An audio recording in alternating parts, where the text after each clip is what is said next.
Of course, we'll start with our Mangala Charna.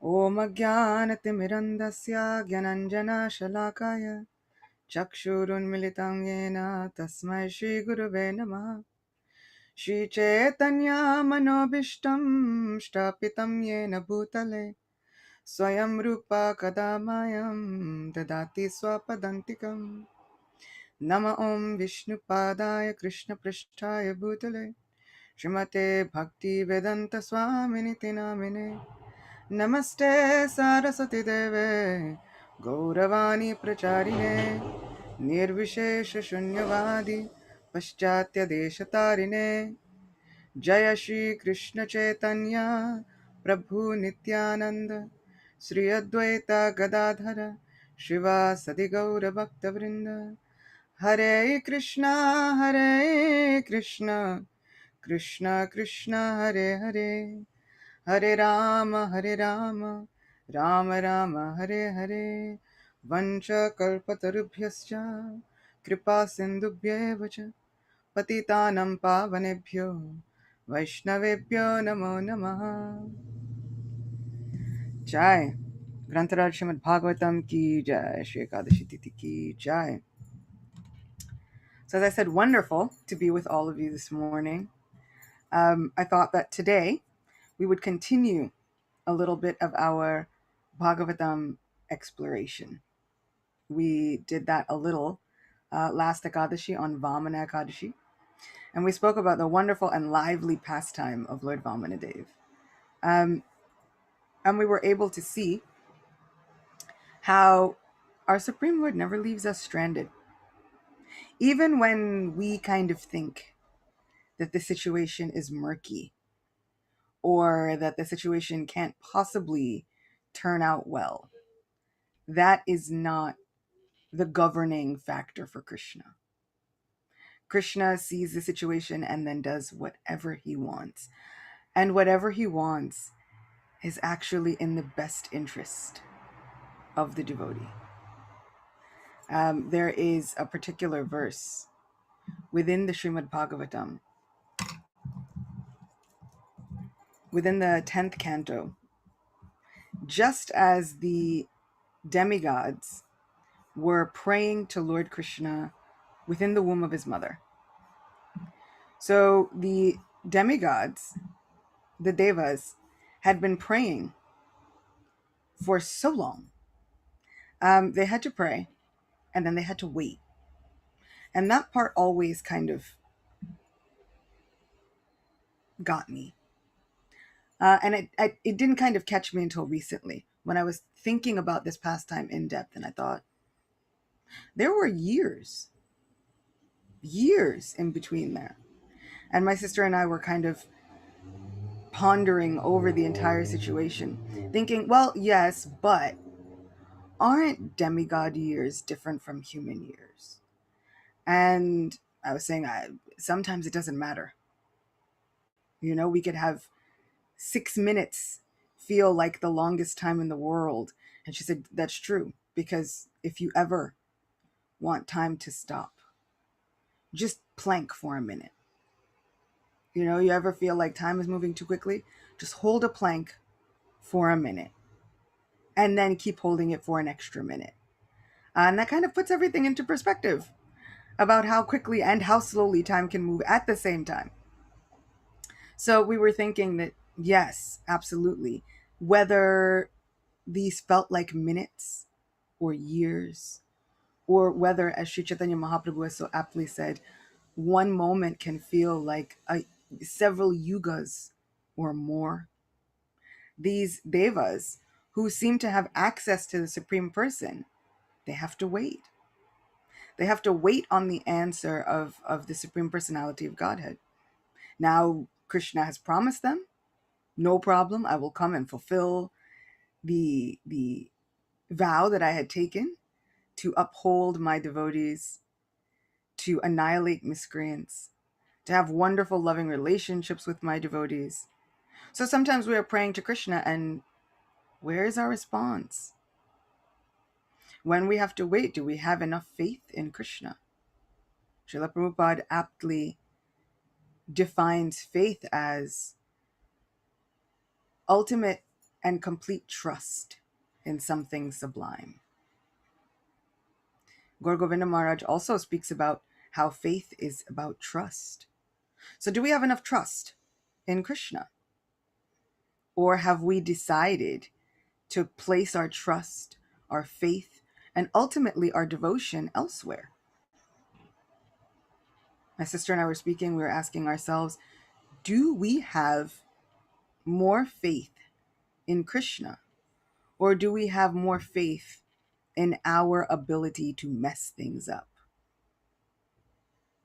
Usually it's the latter. We have ultimate and unflinching faith in our ability to mess things up, but somehow we don't have ultimate and unflinching faith in Krishna to correct our course when we've messed things up. Then why are we praying to this so-called unlimited God? If we don't even feel that he is more unlimited than our own mistakes, this seems like a very, very poor investment. So we want to develop that unflinching faith and that trust in Krishna that he will do exactly what he says. And that when we have prayed, we can wait for Krishna's answer, completely understanding that Krishna will never ever leave us stranded. So the demigods now had to wait, and they had to have faith and trust that Krishna was going to do exactly what he said he would do. And so when the Devas saw that Devaki was finally carrying this 8th child, the excitement was palpable, right? No one could even contain this level of excitement. And so the demigods begin to pray. So text 26, chapter 2, 10th canto. The demigods prayed, "O Lord, you never deviate from your vow, which is always perfect, because whatever you decide is perfectly correct and cannot be stopped by anyone. Being present in the 3 phases of cosmic manifestation, creation, maintenance, and annihilation, you are the supreme truth. Indeed, unless one is completely truthful, one cannot achieve your favor, which therefore cannot be achieved by hypocrites. You are the active principle, the real truth in all the ingredients of creation, and therefore you are known as Antaryami, the inner force. You are equal to everyone, and your instructions apply for everyone, for all time." So this just goes to show, this is one example of when we are reading Bhagavad Gita, when we are looking through the pages of Srimad Bhagavatam, and we hear instructions or promises, and we think to ourselves, but Krishna was speaking to those pure devotees. How can that apply to me? Because on the word of the Devas, you are equal to everyone and your instructions apply for everyone, for all time. This goes for every promise that Krishna has made. You are the beginning of all truth. Therefore, offering our obeisances, we surrender unto you. Kindly give us protection. But the word for this verse is quite beautiful. Satyavratam satyaparam trisatyam satyasya yonim nihitam cha satye satyasya satyam vrita satya netram satyatmakam tvam sharanam prapanam. So Satyavratam, the personality of Godhead who never deviates from his vow. Satyaparam, who is the absolute truth, as stated in the beginning of Srimad Bhagavatam. Satyam param dhimahi. Trisatyam, he is always present as the absolute truth, before the creation of this cosmic manifestation, during its maintenance, and even after its annihilation. Yes, all of this is in the word for word, because it sounds almost like a purport. But all of this is in the word for word, which is unique to Srila Prabhupada. There are many, many scriptures, and you don't always get a word for word exactly like this. This is something which is absolutely unique, special, and wonderful to Srila Prabhupada. So satyasya, of all relative truths, which are emanations from the absolute truth of Krishna. Yonim, the cause. Nihitam, entered. Cha, and. Satye, in the factors that create this material world, namely the five elements, earth, water, fire, air, and ether. Satyasya, of all that is accepted as the truth. Satyam, the Lord is the original truth. Rita Satya Netram, he is the origin of whatever truth is pleasing. Sunetram. And we kind of stopped here evaluating this. He is the origin of whatever truth is pleasing. And my sister and I were talking about the fact that sometimes we think of the hard truth or the bitter truth or truth that is only meant for instruction and is harsh, and we just have to deal with it. But Krishna is the origin of whatever truth that is pleasing.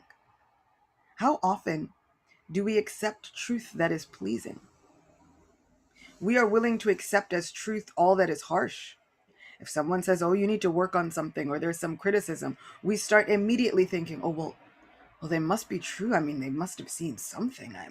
Well, maybe I do need to work on something. However, if someone gives you 100 compliments that same day, somehow we find those easier to brush off. Well, they're just saying that. Oh, that can't be true. I mean, look at what all I have to work on. Again, where are we putting our trust and our faith and our ultimate belief? And why are we placing it there? Because it doesn't seem as though that's going to make us happy. Whatever truth is pleasing. Truth, absolute truth, can actually give us joy and happiness. Where is that truth in our lives? Where can we find that place where even though it is true, it is also pleasing? Even though it is true, there are good things about us. And Krishna sees those good things about us. Satyatmakam. Everything pertaining to the Lord is truth. Satchidananda. His body is truth. His knowledge is truth. And his pleasure is truth. Dwam.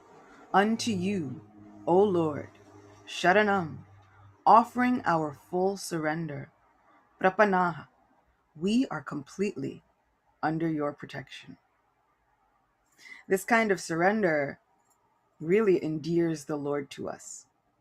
And in the case of the story of Vamanadeva, which we saw last time, it lets us know that whatever the Lord has planned for us must ultimately be for our benefit. Even if it looks as though, in the case of Bali Maharaj, he stole everything, took everything away.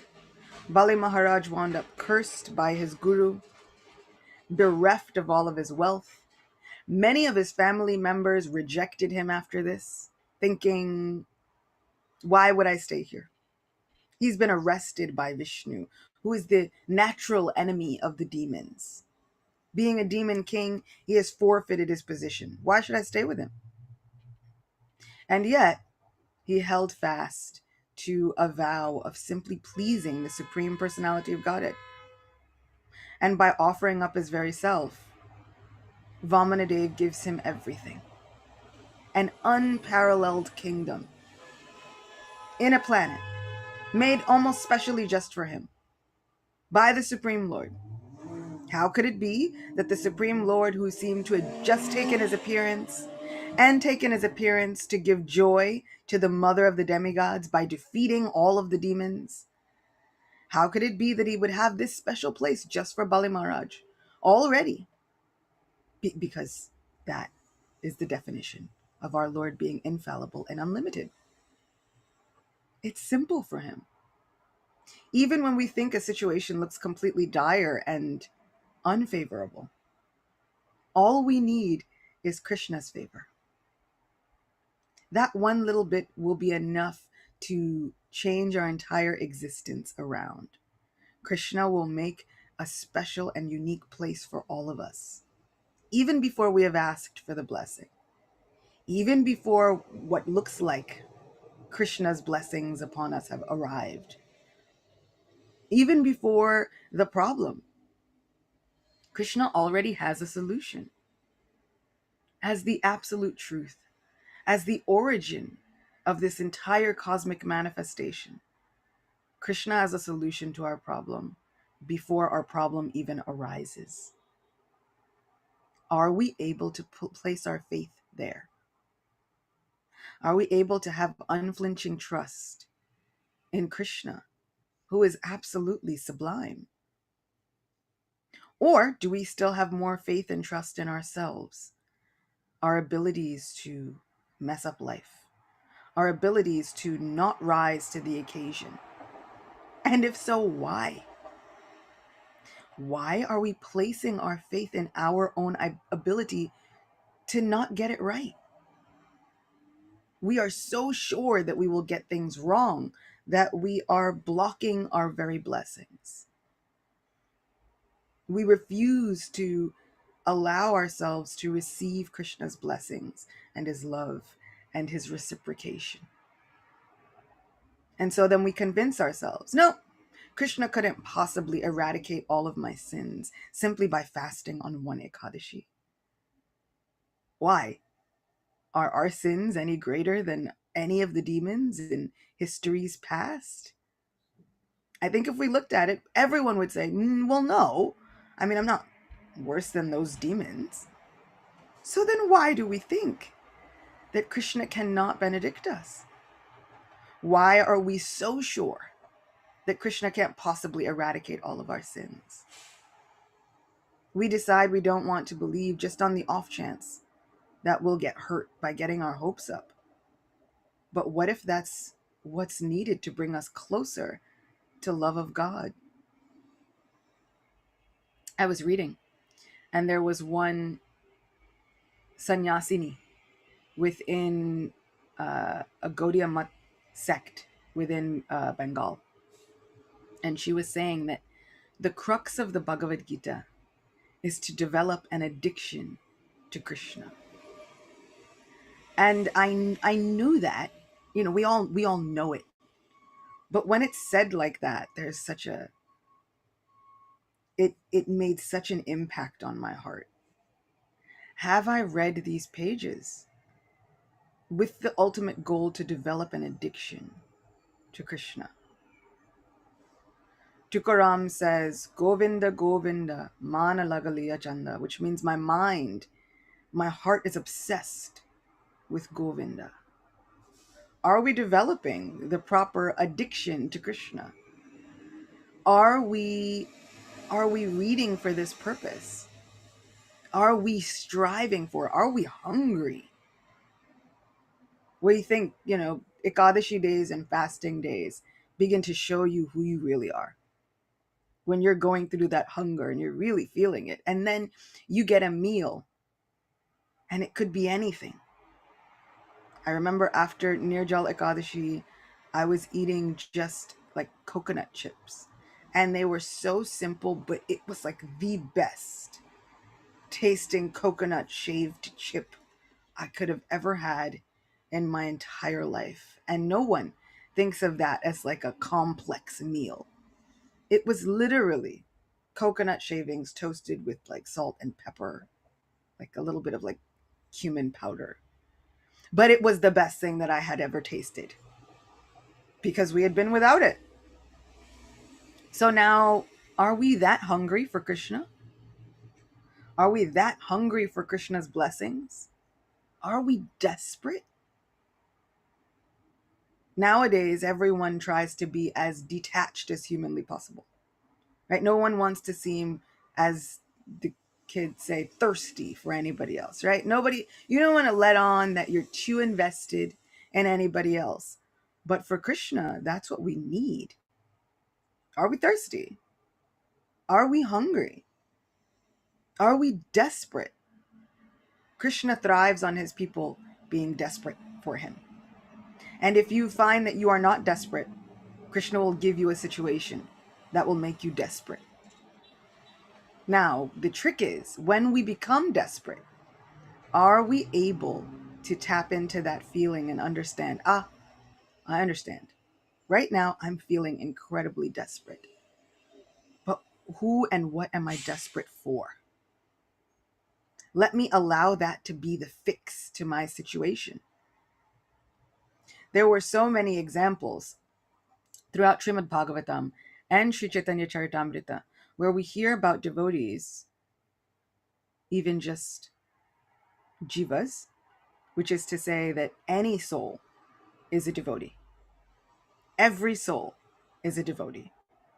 If we are to believe what Krishna says in Bhagavad Gita 15:15, that he is seated within everyone's heart.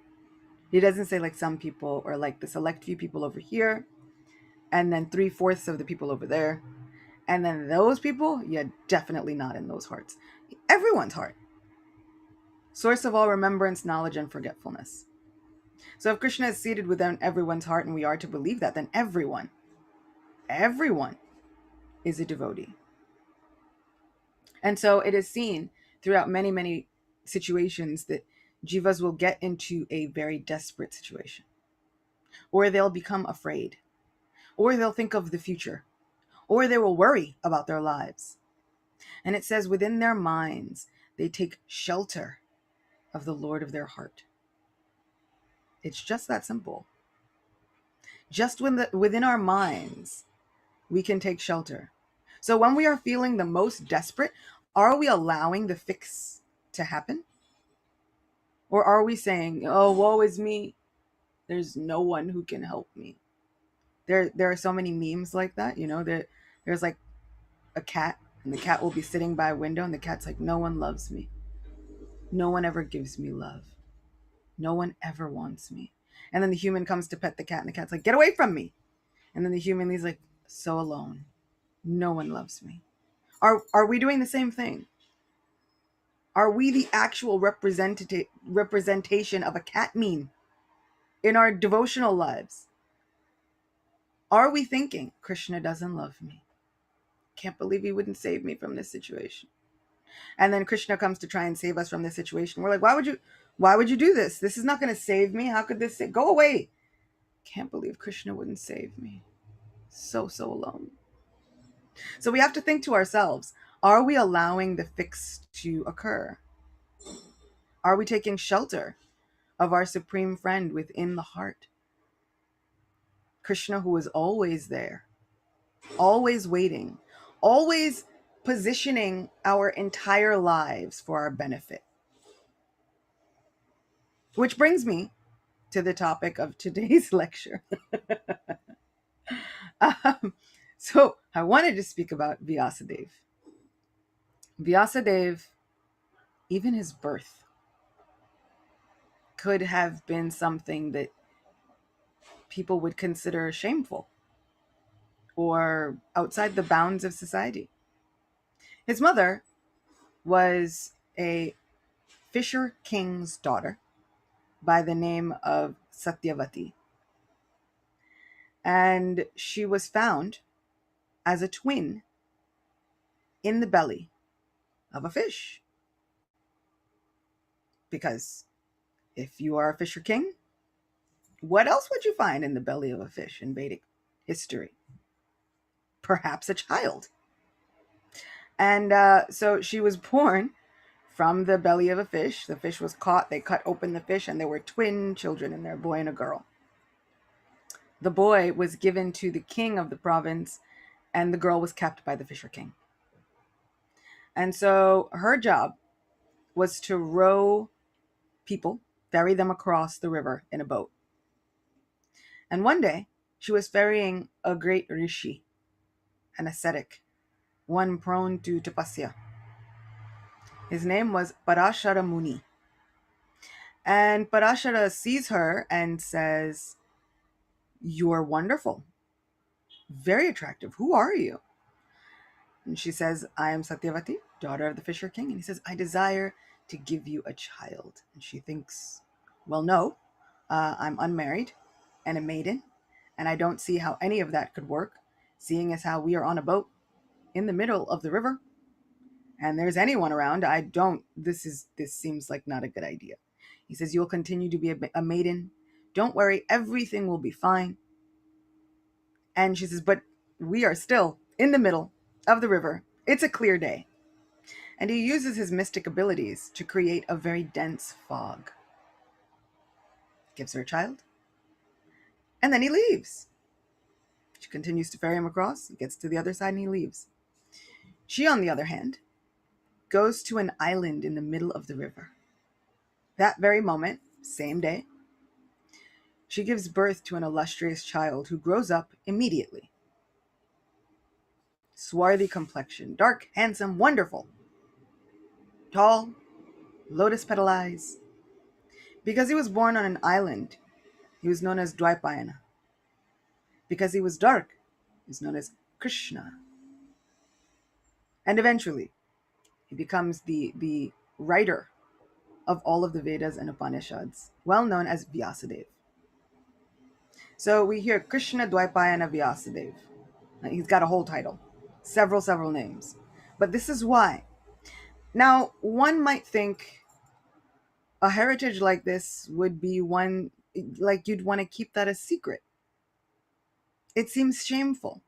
Here's a young girl approached by an ascetic, who sometimes we think of sages and ascetics as monks, and I think we have to start changing that definition in our minds, because rishis are different than we could imagine. Because usually you think of monks and ascetics as very celibate.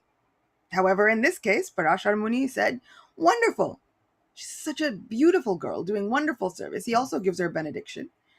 Because she had been in contact with the fish and the Fisher King and the entire fish village, she always smelled kind of like fish, and she wasn't very happy about that.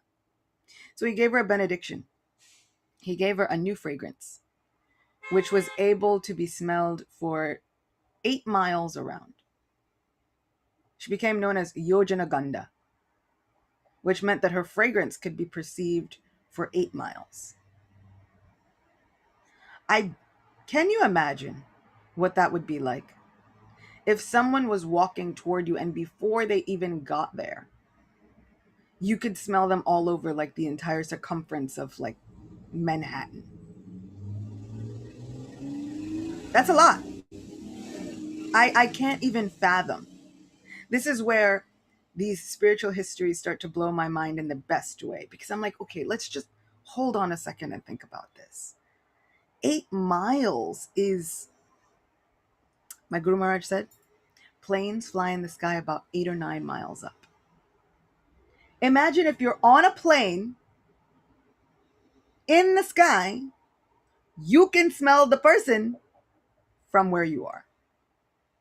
What to speak of if they were on the plane? And luckily, it's a very pleasant fragrance.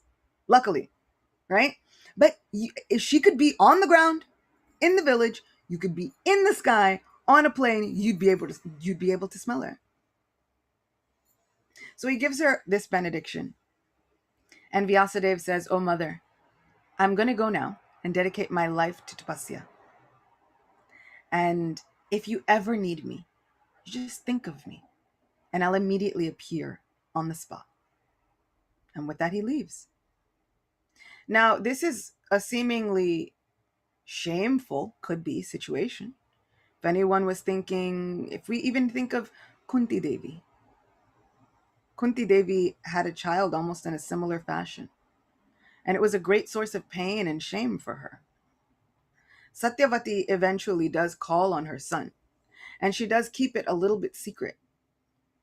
But Krishna can take any situation that even seems like it's unfavorable for us, shameful for us, and he can turn that entire situation around, giving it the ultimate purpose that from this act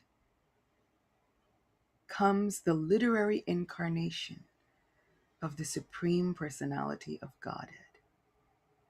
Krishna could have chosen anything. But look at how Bhagavatam is coming into being. From Vyasadeva, of a societally questionable birth almost. Society would question her, which is why she was saying, everyone is here. I don't know what to do. I'm a maiden. I can't do any of this. But she put her trust and her faith in Parashar Muni. Are we able to put our trust and our faith in Krishna? even if things look unconventional. Sometimes we're thinking, but my ultimate goal, I wanted to just live in a temple and dedicate my life, and now why does Krishna have me here with a day job? Even if it looks unconventional, can we trust Krishna enough? When we think our life is not looking the way we thought it would go, can we trust Krishna enough? Vyasadeva had compiled all of the Vedas, Upanishads, etc. He still was unhappy. He sees his Guru Narada, who appears on the spot, sensing his disciples' depression.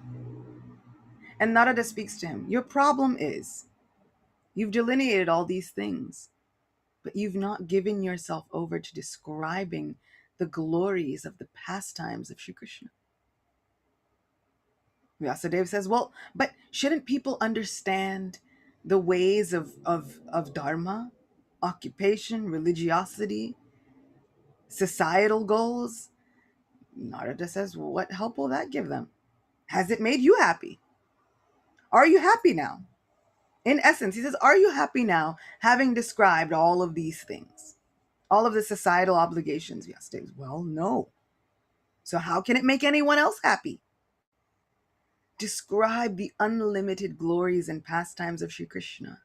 We're just hearing them once. Everyone throughout the universe becomes eager, hungry, desperate for the taste of those pastimes. They are unforgettable pastimes. This goes back to, are we allowing the fix to occur? Vyasadeva also questions himself, how can I be the one to do this? Narada assures him, Krishna has already chosen you. Krishna has already chosen all of us. There is not one of us without a purpose that Krishna has specifically placed on our lives, conventional or unconventional. Which also answers the immediate follow-up question, well, but these are the pure devotees. How could I know that Krishna has planned this for my life? Okay, wait, because first of all, back to our verse from the 10th canto, right? You are equal to everyone, and your instructions apply for everyone for all time. So that's one. But two, if Krishna is seated within everyone's heart, how could there be someone without a purpose? Everyone has their unique purpose. We might think that there are quiet heroes. The mother of Srila Prabhupada, we hear about Gaur Mohande. Srila Prabhupada beautifully dedicates books to his father. We might think his mother is almost a small figure within history. Quiet life, not extensive education. Her goal in life was to try and be a good mother. But without that key player, would we have had Srila Prabhupada? What if that purpose is maybe just that one child? What if that purpose is maybe just one interaction with another living entity that bolsters their faith, that helps their fortitude and determination on the spiritual path? There are countless devotees who have come in contact with other devotees. Now, that other devotee, the first devotee they came in contact with, may have left the movement, may not have stuck with Krishna consciousness, but they had a divine purpose.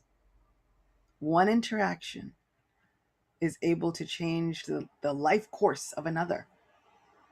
So we might think, I'm just one small person. I'm not a big preacher. I'm not a big this. I'm not a big that. Krishna still has a purpose for your life. You are still integral to Krishna's plans. Now, Krishna is the Supreme Personality of Godhead. Couldn't he choose somebody else? Like, if I don't fulfill the purpose, Krishna will just choose someone else. Why in the world would we want to think that? And I know that's a natural follow-up thought. Krishna could choose somebody else just like he chose me. Why would we want to think that? Why would we want to put ourselves in such a deprecating situation? Do we really want Krishna not to choose us that badly? Like in a schoolyard pick, usually you're raising your hand, pick me first. And we keep moving to the back of every line. Oh, I just hope I'm completely invisible because Krishna wouldn't possibly pick me. But then we think, oh, Krishna, how could you? Why wouldn't you pick me? Well, we ran and hid, so there's that. And then Krishna couldn't possibly pick me. He wouldn't pick me. Don't pick me. Okay, if you say so, I won't pick you. How could you not pick me? Krishna is intensely, incredibly reciprocal. Ye yata mam prapadyante tam stateva bhajamyaham. As they surrender unto me, I reward them accordingly. It even rhymes and has a catchy phrase. So if we constantly are running away from the hope that Krishna can change our lives, how can we then be so upset while we're waiting for Krishna to save our lives? We have to change our thinking. Otherwise, if Krishna says, I'm seated within everyone's heart, he has a divine purpose for everyone. We're like, well, how? How could you have a divine purpose for me, Krishna? Then are we daring to call Krishna the absolute truth, who has a whole verse filled with the word truth in so many different conjugations of the Sanskrit word for truth? Are we calling him a liar? Are we that bold? Usually we'd say, well, no. I can't be that, but I can't call Krishna a liar. Well, then we have to believe as truth what Krishna has set out for us. That we are blessed. That Krishna will bless us.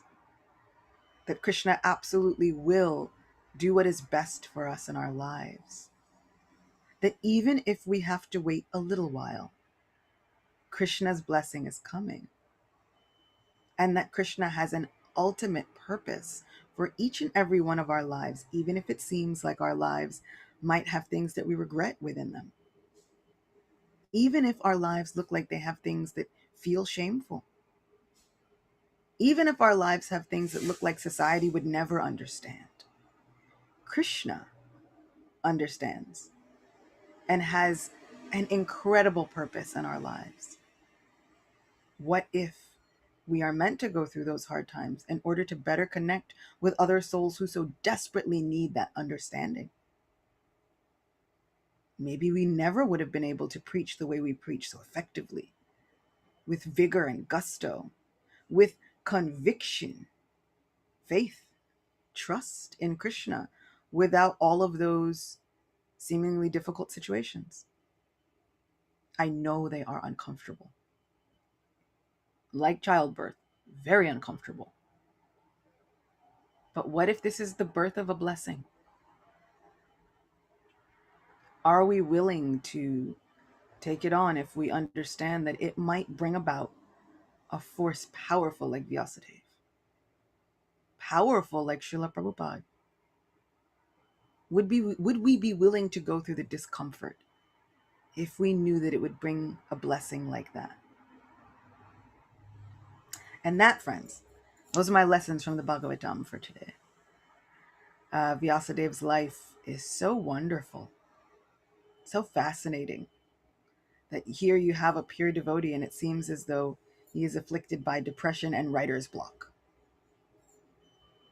He needs a supreme level of help, and Krishna sends it. So we should also know that this is applicable to us. When we are desperate for help, Krishna will send it. Now it's up to us not to run away from our blessings, not to hide from Krishna's mercy, not to say, oh, no, I can't do that. Krishna would never choose me for that. Spoiler alert, he's already chosen you for it. It's already here. So thank you so much for being with me. Grantaraj Srimad Bhagavatam ki jai, Srila Vyasadeva ki jai, Ekadashi Titi ki jai, Srila Prabhupada ki jai, Anantakoti Vaishnava Vrinda ki jai. Achyuta Gopi, Devi, Dasi Prabhu ki jai. Krishna's uncomfortable blessings and comfortable blessings ki jai. Jai. Andrea has a question. If you are uncomfortable, is it a birth of a blessing? And that's one that we can just ask ourselves. I mean, the answer is always yes, but we can ask ourselves. Okay. Let's see if there's any other questions in the chat. Yeah, Bhima Prabhu is reflecting, Rich Prabhu is reflecting, Andre is reflecting. Very nice class, Achyuta Gopi. Anand I got a Bihari, lot. there is a question in the temple hall. Temple Hall. Okay, Temple Hall. Right. Hare Krishna. Hare Krishna, Mother Achyuta Gopi, thank you so much for the wonderful class. Just wanted to ask, like, how do we differentiate impatience with being desperate? Sometimes it feels a lot alike. And the being desperate drives us toward more surrender. The gopis were desperate for Krishna. The Pandavas were desperate for Krishna's help. Draupadi was desperate for Krishna. Our impatience tends to drive us away from Krishna's help. Our impatience makes us think, Krishna can't help me, better I do it myself. Let me go and try and handle it. Let me go and try and do XYZ. So that desperation, even Srivas Thakur felt desperate. Even Advaita Acharya, he felt desperate, right? Looking at the state of conditioned souls, thinking no one can be happy like this. He was desperate, but it drove him toward surrender and toward Krishna. The sages of Naimisharanya were looking at the state of Kali Yuga, even at the very beginning of Kali Yuga, and thinking, it's going to get worse. This is a problem. They were desperate, and so they were willing to sit for 1,000 years praying for Krishna's mercy. So we can kind of take stock of whether our feelings, even when we feel like, oh, Krishna, this is taking a long time, is it driving us toward Krishna? Or is it driving us away from Krishna? And that's how we differentiate between our desperation for Krishna or our impatience. Wow, that is such a beautiful answer. Thank you so much. I really appreciate the answer. So, thank you so much. I have another reflection. I thought, like, from hearing from you, I was distilling like self pity and to some extent the victim consciousness is still a very self centered consciousness. Sometimes masquerades as like contemplation in Krishna conscious or something like that. Yeah. Sometimes our self-pity and our victimhood, it rears its head, and it will even make itself seem like the ultimate badge of humility. And then sometimes, we have to really open our hearts to Krishna. And then Krishna will do what he does, which means he'll send in Guru, wielding Sri Balaram's plow of knowledge to go and till the soil of the heart. And sometimes our Guru tells us, get it together. What are you doing? Sometimes our gurus tell us, you know what your problem is? Your problem is you've spent too much time on everything else. And so that knocks our self-pity right out. And it helps us distinguish between that humility. And how can I become more humble? We pray sincerely, and then we allow Guru and Sri Balaram to do their work. And that's also uncomfortable. It never feels great. Vyasadeva didn't feel so great. But I really actually like, instead of like, there was the reflection that you had, but you said you were distilling. That's what I like that. I think I'm going to use it. I'm going to steal it. Is that you, Gorsharan Prabhu? Yes, Mataji, thank you so much. And I just heard one other line like Srila Prabhupada was sometimes discouraged by impediments or something like behaviors of other people. They said he was never disappointed because he has unlimited faith in Krishna. Or it's the other way, something like that. He was disappointed sometimes with how people did not take what he was offering, but he was never discouraged to continue his efforts. That's what the speaker said. Jai Shri Radha Murlidhar ki.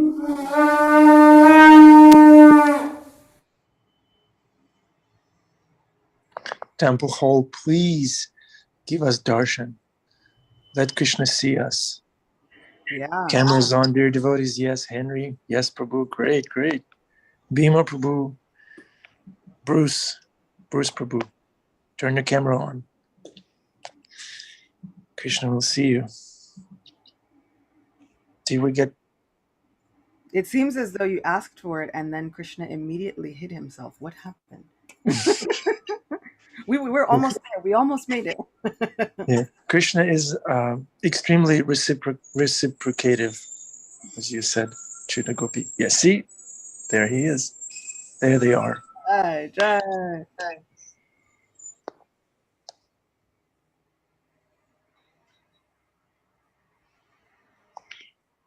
Champakawata is reciprocating too.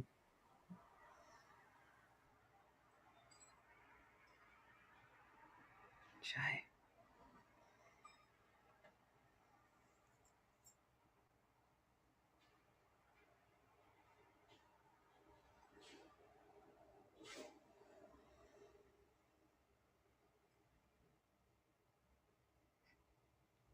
There are some things. If this vision doesn't make us want to chant some japa happily, I don't know what will.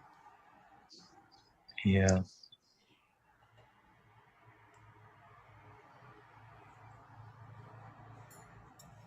See, thank you. Because of that request, we got the best sight in the entire universe.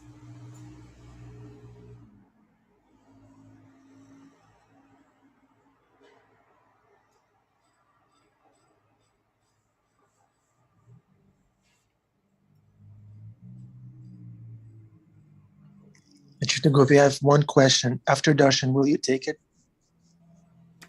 I can take it anytime. Good.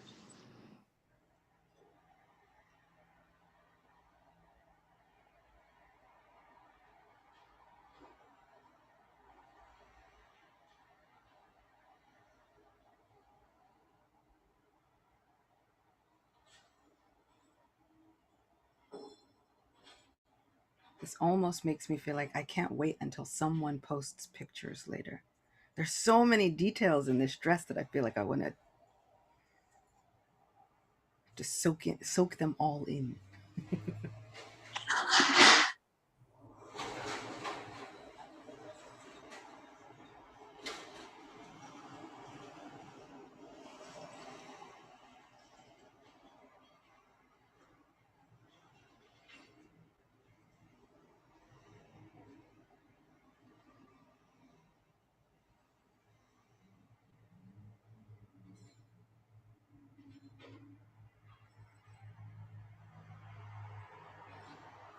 I was having a conversation with our dear Janavi just yesterday, and she was saying that sometimes we find that we stick out in our Krishna consciousness. Like wherever we go, if we're in India, we're gonna stick out. You know, we stick out like a sore thumb.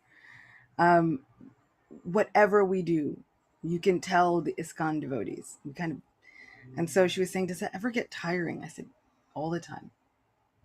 But the glory of it is, this is Srila Prabhupada. Srila Prabhupada made a movement of people who were born to stick out. An entire movement of people who stand out. And the reason I was mentioning this, because I was just thinking, thank you, Srila Prabhupada. This is our Srila Prabhupada's movement, where my peers, my friends, we are on the altar. Men, women, younger, older. Srila Prabhupada said anyone can do this. Everyone should do this. And then he gave his life to making it happen. This is unheard of in so many other places. But here we are, thanks to Srila Prabhupada's mercy. Thanks for Srila Prabhupada. Srila Prabhupada, you really stuck out. He did. Yeah. All the best people stuck out. Yeah. Yeah. Okay, so here's the question, Achyuta Gopi. You were talking about developing hunger for Krishna. our regular hunger develops by staying away from food. Does that apply to Krishna consciousness? In other words, do I have to go like ballistic in falling into Maya, staying in Maya rather, and then naturally hunger for Krishna develops? Does that work that way? Should I stay away from Krishna to develop hunger for him? That's a good question. Do we have to stay away from Krishna? No. Krishna will do that all on his own. Because the more we run after Krishna, the more elusive he seems. And I've kind of found that the more I think about trying to get to know Krishna, one, the more inconceivable he is. So my mind is constantly like, I don't even understand what's happening here. And two, the more that I try to find out about Krishna, the more I keep hearing that every spiritual teacher is saying, but we already have a connection with Krishna. But I'm stuck with amnesia. I can't remember anything. And that not being able to remember anything is painful enough. Not being able to remember what our home is like. A spiritual world where there isn't this anxiety, worry, fear. A spiritual world where every step is a dance, every word is a song, everything is meant for making Krishna ultimately happy, and the happiness that can be felt there is a million times over and above however happy I think I've ever been. I don't remember. I don't remember what Krishna's bodily scent is. I wouldn't be able to recognize it if it was on a fragrance on the wind. I don't remember what Krishna's touch is like. I don't remember what his lotus petal eyes look like as his glance just shifts over just in my general direction. I don't remember any of our interactions. And so my thinking is, I've already gone far enough away. I've already been without the food of Krishna's love for long enough. Now I should be hungry. True. Yeah, beautiful. That's Thank you. my. And then even if we think I found something, Krishna will develop that love and separation. He's a master at that. He's got titles and names for it.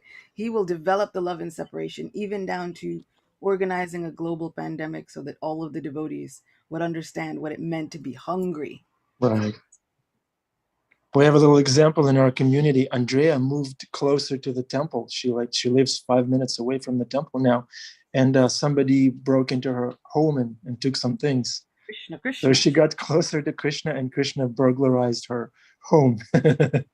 So Krishna becomes elusive, right? Let's to illustrate the point you made. Absolutely. He absolutely does. And if ever she wants to put up transcendental wanted signs for the Krishna thief that is behind everything, and so how could he let this happen to his own house? I will definitely help you. Be the first one on the charge with you. Yeah, Andrea is in ecstasy, and she's installing the Shingadev deity.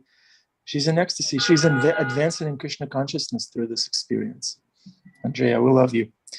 Okay, thank you very much. Achyuta Gopi, beautiful class. Have a wonderful Ekadashi, dear devotees. We've suffered enough, so let's go back.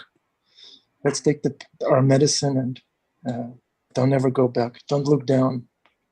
Go up. And you can smell Krishna.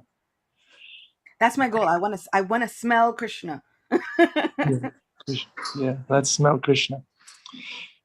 That's the name for the class. We want to smell Krishna. Okay. Hare Krishna, Hare Rama. Have a wonderful Ekadashi. Thank you for being with us every morning, dear devotees. Love you all. Hare Bol. Thank you, Achyuta Gopi. Hare Krishna.